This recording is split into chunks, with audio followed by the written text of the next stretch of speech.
Hi friends, my name is Emi and I am so happy to share with you my glory story today. It happened a number of years ago, and to tell you the truth, I have so many more other stories that I'd love to share with you, but this one in particular holds a very special place in my heart, and you will soon see why. So, a number of years ago, a group of friends and I were planning to attend this ministry workshop event that was hosted by my archdiocese here in Vancouver. And yeah, like I was excited to go. These friends and I were serving in youth ministry at the time, and I was also a first year catechist.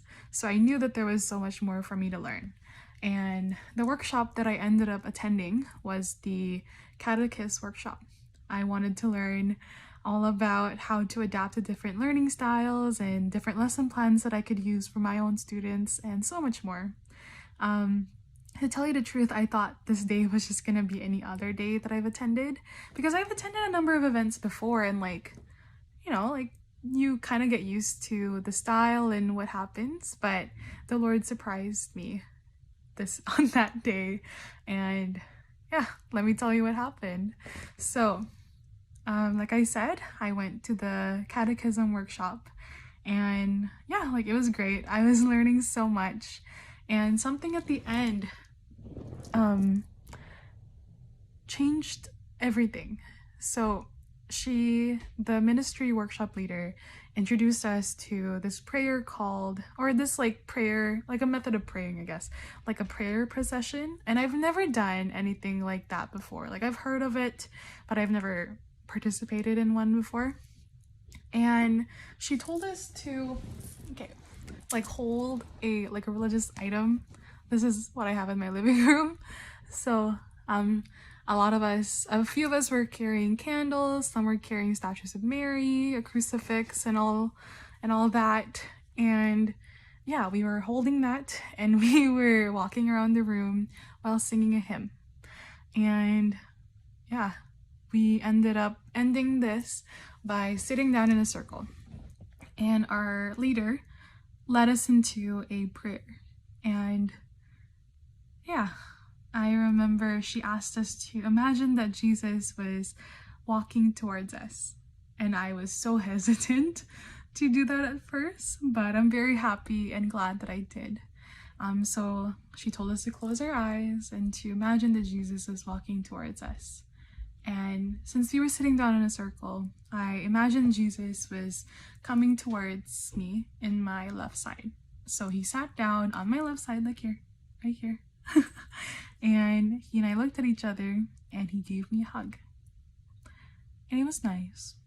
Like, I don't know, I've never had anything like that happen to me before, but it really stood out to me.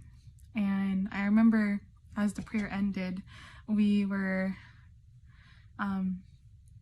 there, and I opened my eyes, and the lady who was sitting on my left side, without any words, gestured that she wanted to hug me.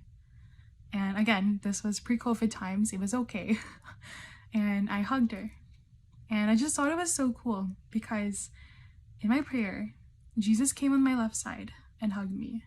And in real life, after the prayer ended, the lady who was sitting on my left side hugged me.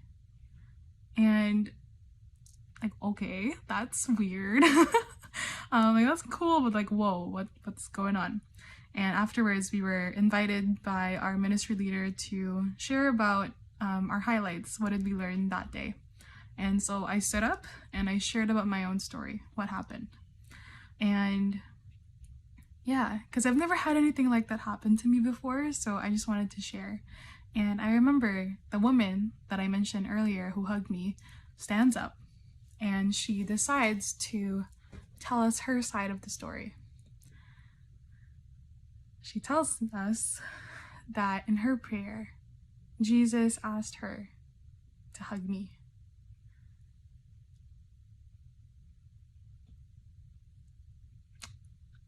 What?